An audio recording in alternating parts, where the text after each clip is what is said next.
Notre équipe est retournée à Champ-Neuf aujourd'hui pour voir comment ça se passe 6 semaines après l'incendie qui a complètement détruit la salle municipale.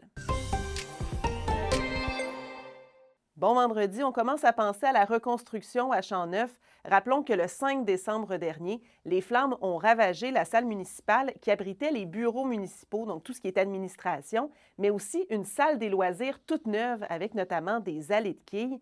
La mairesse demande maintenant l'aide des gouvernements pour pouvoir reconstruire, même si des bureaux temporaires ont été aménagés.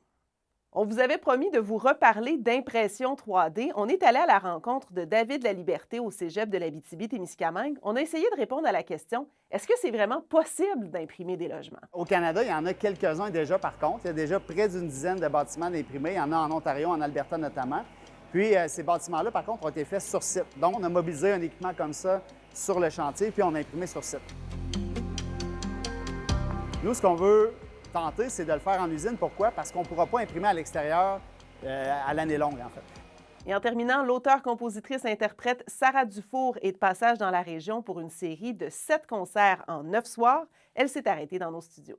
Je suis hyper excitée parce que la plupart des salles sont pleines. Mhm. Puis ça, j'en parle puis ça me touche parce que quand mon Dieu, je vais-tu pleurer? C'est qui se passe? Oh, la quarantaine, ça n'a pas de bon sens comment que j'ai ému de ce temps-là. Mais je trouve ça beau de voir le cheminement.